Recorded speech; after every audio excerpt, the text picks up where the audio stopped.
So Tottenham have announced the signing of Signe Gaupset for a club record fee of £378,000. It's another statement signing for Spurs, coupled with the previous record-breaking transfers of Toko Koga and Cathinka Tandberg last summer. In this video, I break down what Signe Gaupset will bring to Tottenham, what the data suggests about her playing style, and how she'll fit in Martin Ho's system. So who is Signe Gaupset? Well, Signe Gaupset is a 20-year-old Norwegian attacker who plays her club football at SK Brann. And this campaign for Brann, the 2025 season, she has been electric. 26 matches, 15 goals and 14 assists. That's a goal contribution every 72 minutes. And that is why she's one of the most highly touted youngsters in Europe. Her performances this season have guided Brann up to the top of the table, and they've won their second top Serien while Gaupset has been there. So why has she chosen to join Tottenham of all clubs? With Europe's elite circling, why has she gone to Spurs? Well, before becoming the manager of Tottenham, Martin Ho was head coach at SK Brann, where he of course worked with Signe Gaupset. And that relationship where they worked together for 2 years seems to be what has convinced Signe Gaupset to join Martin Ho at Tottenham. And when we look at them talking about each other, Signe Gaupset said, "We worked really well together. He demands a lot, but I like that. I think he can get even more out of me." And this is a really key thing. When we consider Gaupset's development, where she is and where Tottenham are right now, they feel like a match made in heaven. Tottenham are a club looking to take the jump from being a mid-table WSL side to compete at the top of the table. And Gaupset's a player coming into WSL for the first time who wants to make a mark before becoming one of the best. So it does feel like a really smart relationship. And Martin Ho was incredibly complimentary upon her signing for Tottenham. He stated, "A player with her potential naturally attracts attention. So incredibly proud that she chose our project and believes in the direction this team is going. We're excited for everything she'll bring to Tottenham Hotspur." So what will she bring to Tottenham Hotspur? Well, let's start by diving into the data. Now, there's not a lot of data on Signe Gaupset. Unfortunately, the top Serien doesn't record underlying numbers, but the Champions League does. Unfortunately, Brann haven't been in the Champions League for a couple of years, so we're going to have to go back and look at her 23-24 profile. Now, this isn't massively useful, but what we can take a look at are some of the statistics where she was already thriving in and has continued to thrive in. Now, what I would say is immediately disregard this goal-scoring data. Her goal-scoring has taken a huge increase in the last few years, so we'll take a look at that in a moment in terms of her technique. But what we can see from this profile is an incredibly well-rounded player, an incredibly creative player, 0.29 expected assists per 90. That ranked in the 86th percentile amongst positional peers that season. We see progressive passes super high as well, 4.74 per 90. Shot creating actions at 3.35 per 90, and that will have only gone up since this campaign. So what we can see is a player who loves to get involved in the attacking area, who's incredibly creative, who loves to drive the ball forward as well. Progressive carries at 3.21 per 90, 71st percentile. Successful take-ons at 1.67 per 90. That's in the 67th percentile. So a player who loves to carry the ball forward, a really strong dribbler, a great passer, and an incredibly creative player. What this doesn't show us is how good a goal scorer she is. We're going to have to look at some video to find that out.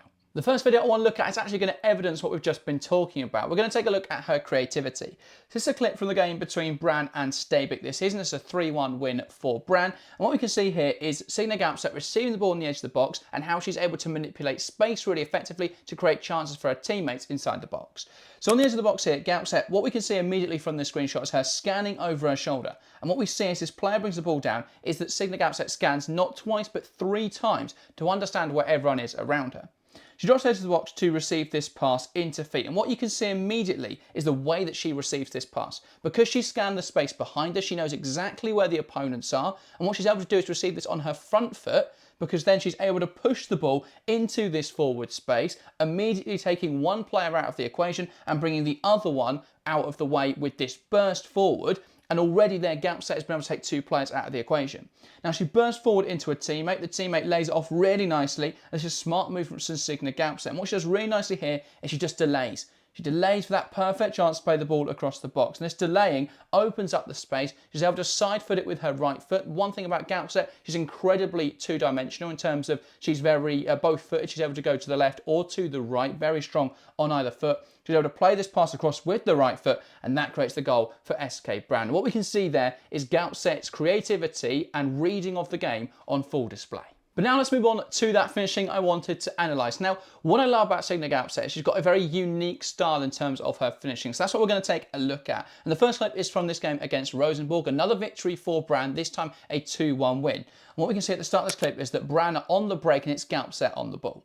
Now this is really smart. She's up against two players and we can see Gaupset carrying this ball forward. Now as players rush past her, she slows that ball down and she's delaying really effectively again. And she delays until the two defenders are pretty much on top of each other.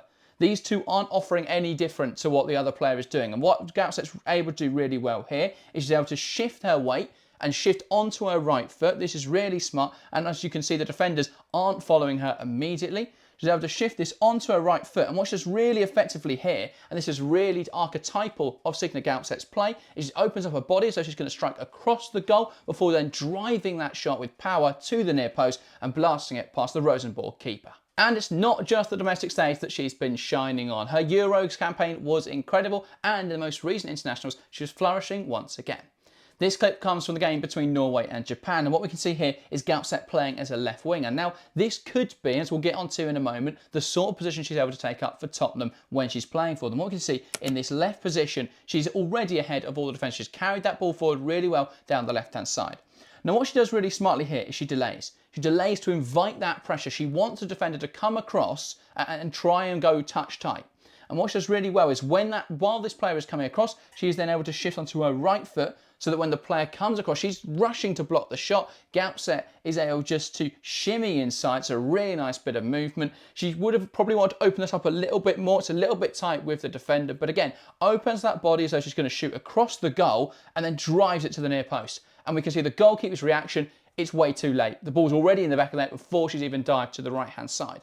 So it's really smart stuff from Gaupset, opening up the body, looking for the far corner, and then driving it to the near post. It always seemed to catch the goalkeeper out. And later on in that same game, we've got a different example of Gaupset shooting, and this shows that she's not just a one-trick pony. In this example, she's on the break with Norway. She's got the ball on the left-hand side, and what she wants to do is square up to the fullback. She loves to delay Signe Gaupset and take players on, and she delays here again. And what she does really well, she slows the ball down so much that when she suddenly bursts to the right-hand side, the fullback's got no chance. Shrugs off the defender who puts in a challenge but can't get near her. And now what she's done is she's opened up so much space for her to have a shot. And what she does this time is rather than opening up to the far post and then firing to the near post, she fires into that far post, laces through the ball, drives power through the shot, and it's an absolute cannon of an effort past the Japan goalkeeper. And this is really smart from Signe Gaupset. We're seeing not only an ability to score from anywhere, but she's also able to have a lot of different types of shots to catch out opposing goalkeepers. So where does she fit at Tottenham? Well, let's start by taking a look at how Tottenham have played so far this season. So Tottenham have used this 4-2-3-1, though actually it hasn't really been a 4-2-3-1 either out of possession or in possession. When they don't have the ball, what they tend to do is drop into this 4-4-2 type shape. Now at the start of the season, we saw them using England as a second striker, so they'd almost have two strikers up here, and then obviously they'd transition in attack. What we've started to see them though is use Olivia Holdt more, which I think is brilliant. Olivia Holdt this season has been incredible. There's a great graph out there showing how much of an outlier she has been in her performances, and I think this is something massive about Signe Gaupset, is that she can probably get even more out of players like Olivia Holdt. And what Tottenham do out of possession is this 4-4-2 shape. They're able to be very narrow and compact at times. What they also love to do, and obviously with this front two, they're able to press quite well. What they also love to do, and this is really intelligent as well, is that they're able to drop their central midfielders, and this is something quite unique. When they're defending the penalty area, so you've got players in the box like so. If they're coming on the left-hand side, what they're going to do is push one of these central midfielders wide rather than a winger to double up in these areas. And then everyone just tucks in like so, and they're able to create this low block tight shape. And what they'll tend to do is drop these wingers in, and they're able then to defend like so. And we've seen oftentimes this season they're able to push their central midfielders wide and then just drop strikers or attack midfielders into these positions to make up for it, rather than their wingers dropping wide and then not being able to deal with the wide threat.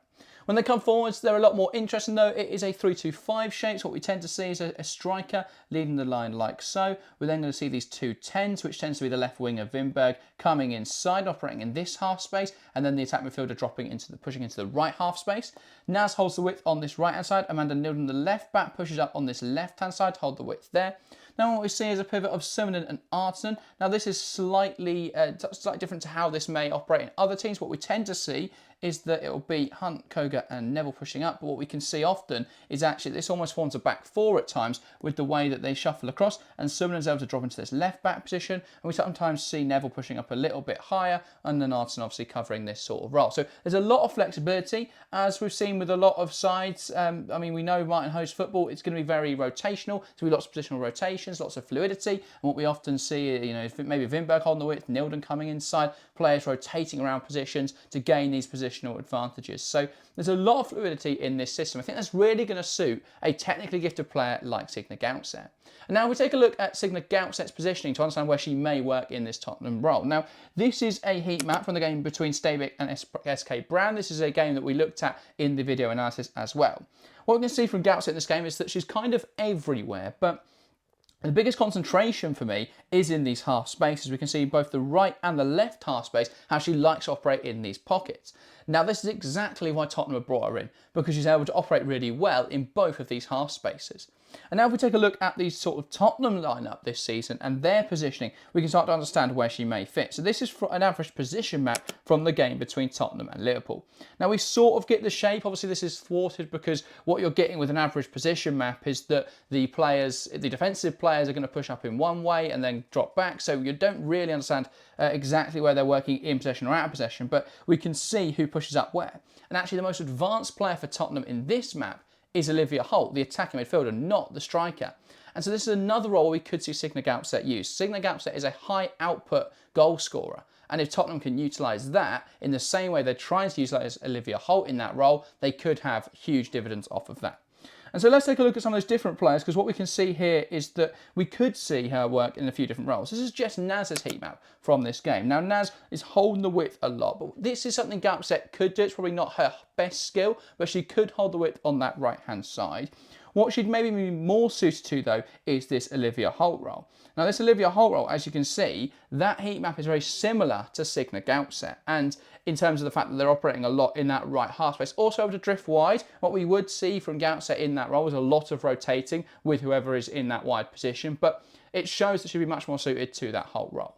And if we take a look at the Wimberg one as well, what we can see from Matilda Wimberg is that she's very narrow. Again, operating in that half space when she gets forward. Not as many touch on the ball as you'd like to see from Wimberg. And I think if it was Gaupset, she'd be more the focal point of the attack. And actually, I think Wimberg's best contributions for Tottenham this season have been in that defensive role rather than in an attacking position. So I want to see Wimberg click more, but this is why they're bringing in Signe Gaupset. Competition in that position, but also Gaupset's able to play a range of roles.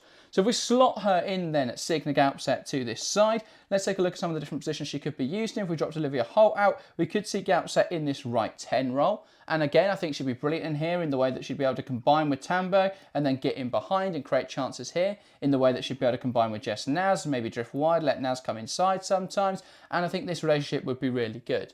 And then obviously if we imagine them defending, they're going to drop into this 4-4-2 type shape, and Gaupset will be left pressing in this sort of position. And she's athletic enough, and she's got good physicals to be able to play that kind of role.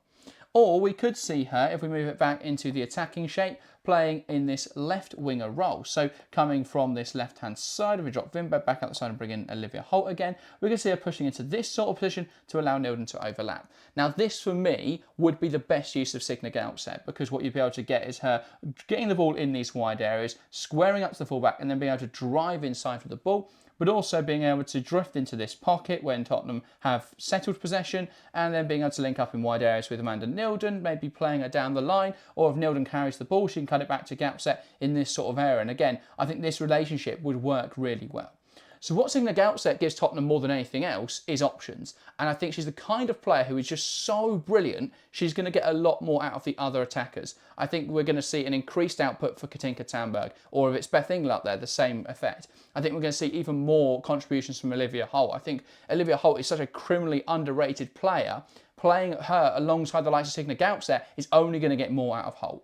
I think Jess Naz is another player who could thrive massively with someone like Gaupset in the side because it relieves the creative burden. And Jess Naz at the moment is a player who isn't performing at the top level, but if there are players around her playing at that higher level, it could just raise Naz's ceiling. So I think this is going to be really interesting, but I think what she will give is options.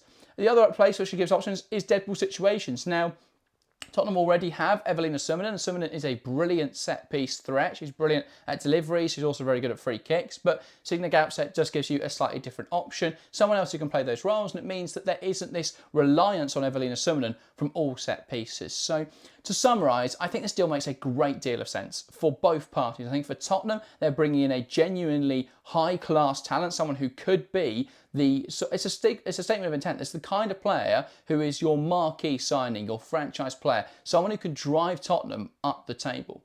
But I think for Signe Gaupset, it's also a deal that makes a great deal of sense. It's a coach that she knows she respects. It's a coach that she knows will get the best out of her. It's a move into the WSL, which is the top league in the world. It's the league that every player aspires to play in.